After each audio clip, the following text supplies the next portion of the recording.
That's my news wrap. That's Mike news wrap में अब सुनते हैं दिन भर की अहम खबरें सिर्फ 10 मिनट में। सबसे पहले सुर्खियां। राम मंदिर चढ़ावा चोरी मामले में एसआईटी ने 5 साल के ऑडिट की सिफारिश की। चंपत राय को भी बनाया गबन का आरोपी। कॉकरोच जनता पार्टी का चौथे दिन भी धरना प्रदर्शन। धर्मेंद्र प्रधान ने सीजेपी को कहा दहशतगर्दों की बी टीम। और लखनऊ अग्निकांड के बाद जयपुर कोचिंग हब को लेकर अशोक गहलोत का तंज। कहा क्या सरकार को राजस्थान में हादसे का इंतजार है। अब खबरें विस्तार से। अयोध्या राम मंदिर चढ़ावा चोरी मामले में एसआईटी ने अपनी प्रारंभिक रिपोर्ट उत्तर प्रदेश सरकार को सौंप दी है। रिपोर्ट में एफआईआर दर्ज कराने, मंदिर ट्रस्ट के पुनर्गठन और किसी वरिष्ठ अधिकारी को मुख्य कार्यपालक अधिकारी नियुक्त करने की सिफारिश की गई है। जांच में नकदी के अलावा भक्तों द्वारा दान किए गए कुछ आभूषणों के गायब होने की बात भी सामने आई है। एसआईटी ने चढ़ावे की गणना, कर्मचारियों की भर्ती, निगरानी व्यवस्था और कुछ ट्रस्ट पदाधिकारियों तथा बैंक कर्मचारियों की भूमिका पर सवाल उठाए हैं। जांच के दौरान 150 से अधिक लोगों से पूछताछ की गई है। रिपोर्ट में पिछले 5 वर्षों के चढ़ावे का ऑडिट कराने और प्रबंधन व्यवस्था को अधिक पारदर्शी बनाने का सुझाव भी दिया गया है। अब तक मामले में 2 करोड़ रुपए की बरामदगी हो चुकी है। सरकार जल्द ही रिपोर्ट को केंद्रीय गृह मंत्रालय को भेज सकती है, जिसके बाद आगे की कार्रवाई पर फैसला होगा। इस मामले को लेकर आम आदमी पार्टी के राष्ट्रीय संयोजक अरविंद केजरीवाल ने श्री राम जन्मभूमि तीर्थ क्षेत्र ट्रस्ट के महासचिव चंपत राय की भूमिका पर सवाल उठाए। उन्होंने पूछा कि इतनी बड़ी घटना के बावजूद अब तक कोई कार्रवाई क्यों नहीं हुई और चंपत राय को पद से क्यों नहीं हटाया गया। इस मंदिर को एक ट्रस्ट चलाता है और उस ट्रस्ट को प्रधानमंत्री कार्यालय द्वारा बनाया गया था। इस ट्रस्ट में एक व्यक्ति है चंपत राय। चंपत राय जनरल सेक्रेटरी है, वो सर्वा है, पूरा मैनेजमेंट उसके हाथ में, वही मंदिर चलाता है। सबसे ज्यादा आरोप उसी के ऊपर लग रहे हैं। कौन है चंपत राय, कहां से आया ये, क्या चीज है ये? ना कोई संत है, ना कोई महात्मा है। कौन है, किसका आदमी है ये? बड़े बड़े नाम लिए जा रहे हैं, इसका आदमी है, उसका आदमी है, उसका आदमी है, बड़े बड़े नाम लिए जा रहे हैं। कौन है चंपत राय? और सबसे बड़ी बात है कि इतनी बड़ी चोरी की घटना हो गई, उसके बावजूद अभी तक मंदिर उसी के हाथ में है, उसे अभी तक हटाया नहीं गया। नई दिल्ली के जंतर मंतर पर कॉकरोच जनता पार्टी का नीट यूजी पेपर लीक विवाद को लेकर विरोध प्रदर्शन लगातार चौथे दिन भी जारी रहा और केंद्रीय शिक्षा मंत्री धर्मेंद्र प्रधान के इस्तीफे की मांग की। प्रदर्शन के तहत संगठन ने डायपर दान करो अभियान शुरू किया। प्रदर्शनकारियों का कहना है कि जब एक साधारण डायपर कंपनी भी लीकेज न होने की गारंटी लेती है, तो देश की बड़ी परीक्षाओं में पेपर लीक क्यों नहीं रोका जा सकता। वहीं सीजेपी ने यूपीएससी और एसएससी अभ्यर्थियों को भी अपनी समस्याएं साझा करने के लिए आंदोलन में शामिल होने का आह्वान किया है।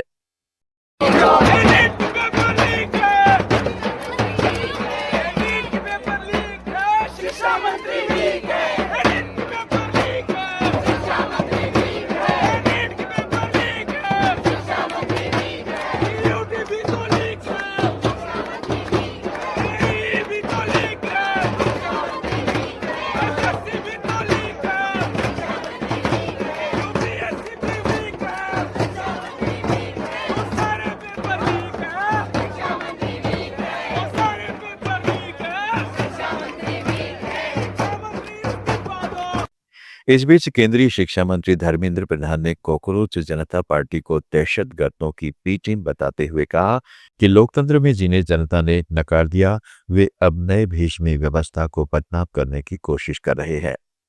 धर्मेंद्र प्रधान ने आरोप लगाया कि कुछ लोग देश की प्रगति पर भरोसा नहीं करते और ऐसे तत्वों के समर्थन में खड़े हैं जो देश को बांटने का काम करते हैं। जनता अब उनकी पहचान कर चुकी है। शिक्षा मंत्री ने नीट पेपर लीक मामले में शामिल पाए गए शिक्षकों की भी आलोचना की और उन्हें रक्षक जो शिकारी बन गए करार दिया। साथ ही उन्होंने 21 जून को आयोजित नीट री एग्जाम को सफल बताया है। मोदी सरकार में केंद्रीय राज्य मंत्री जॉर्ज कुरियन ने अपने पद से इस्तीफा दे दिया है।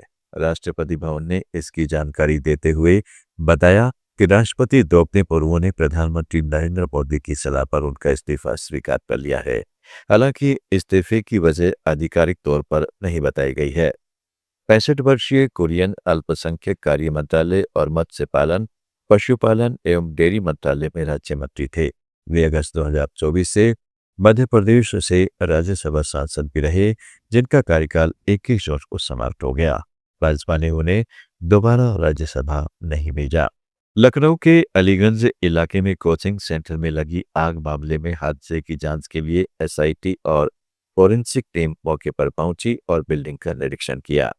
जांच में सामने आया कि जिस बिल्डिंग में आग लगी वह अवैध थी। इसे 2016 में गिराने का आदेश दिया गया था, जिसे बाद में निरस्त कर दिया गया। एलडीए ने बिल्डिंग मालिक को नोटिस जारी कर 15 दिन में जवाब मांगा है। पुलिस ने गैर इरादतन हत्या का मामला दर्ज कर बिल्डिंग मालिक वीरेंद्र शुक्ला समेत 4 लोगों को गिरफ्तार किया है। वहीं एलईडी के 4 अधिकारियों को निलंबित कर दिया गया है। प्रारंभिक जांच में फायर सेफ्टी व्यवस्था की भारी कमी सामने आई है। इमरजेंसी एग्जिट नहीं था और छत का दरवाजा भी बंद मिला, जिससे लोग बाहर नहीं निकल सके। राजस्थान के पूर्व मुख्यमंत्री अशोक गहलोत ने लखनऊ अग्निकांड का हवाला देते हुए राजस्थान सरकार पर टिप्पणी की है। अशोक गहलोत ने सवाल उठाया कि क्या सरकार किसी बड़े हादसे का इंतजार कर रही है, तभी जयपुर में बने कोचिंग हब को शुरू किया जाएगा। उन्होंने कहा कि उनकी सरकार ने करीब 400 से 500 करोड़ रुपए खर्च कर 240 संस्थानों की क्षमता वाला आधुनिक कोचिंग हब बनाया था, लेकिन वर्तमान सरकार की उदासीनता के कारण यह अब तक शुरू नहीं हो सका। मैं सरकार को कहना चाहूंगा, हमने करीब 400-500 करोड़ रुपए खर्च करके जयपुर में कोचिंग हब बना दिया है 140 इंस्टीट्यूशन के लिए। 140 लोगों ने जमा कर दिए पैसे। इस सरकार की बेवकूफी से 100 लोगों ने पैसे वापस ले लिए। हम तो आईआईटी का वहाँ ब्रांच खोलेंगे, वहां पर मजाक बना रखे इन्होंने। आईआईटी को अगर आपको एक यूनिट खोलनी, वहां पर एक नया भवन बना दीजिए उनके लिए। पर जो हमने काम किया कि जो करीब 1 लाख बच्चे तो गोपालपुरा बाईपास में पढ़ रहे होंगे। घटना हो चुकी है दिल्ली में, बच्चे मर चुके हैं पानी के अंदर डूब करके अंडरग्राउंड में। गोपालपुरा में गैस से 25-30 बच्चे घायल हो गए।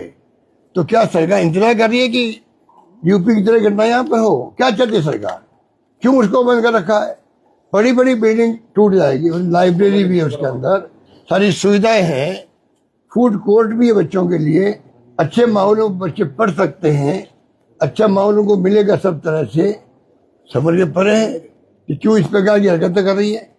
महाराष्ट्र में शिवसेना नेता रामदास कदम ने दावा किया है कि उद्धव ठाकरे गुट के 6 सांसदों के अलावा एक और सांसद भी एकनाथ शिंदे के साथ आने को तैयार थे। 7वें सांसद ने शामिल होने के लिए दस्तावेजों पर हस्ताक्षर भी कर दिए थे, लेकिन उन्होंने कैबिनेट मंत्री पद की मांग रखी। जब एकनाथ शिंदे ने यह मांग ठुकरा दी तो वो पीछे हट गए।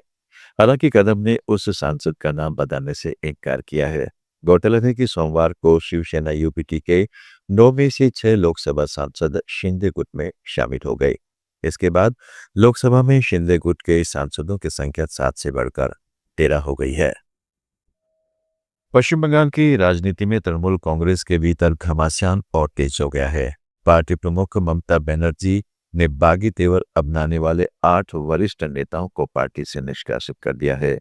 इनमें फिरहाद हाकिम, अरूप राय, अरूप विश्वास, जावेद अहमद खान और अन्य नेता शामिल है। यह कार्रवाई उस समय हुई जब ऋतव्रत बनर्जी के नेतृत्व वाले बागी गुट ने समानांतर संगठनात्मक ढांचा बनाने का ऐलान किया था और अरूप राय को नया अध्यक्ष चुना गया था। बागी गुट ने ममता बनर्जी को संगठन का मेंटर बनाने की भी बात कही थी। इधर ममता गुट ने विधानसभा में मुख्य सचेतक पद से फिरहाद हाकिम को हटाने की मांग करते हुए उनकी जगह मदन मित्रा के नाम का प्रस्ताव भेजा है। हालांकि विधानसभा अध्यक्ष ने फिलहाल इस मामले में कोई फैसला लेने से इनकार कर दिया है।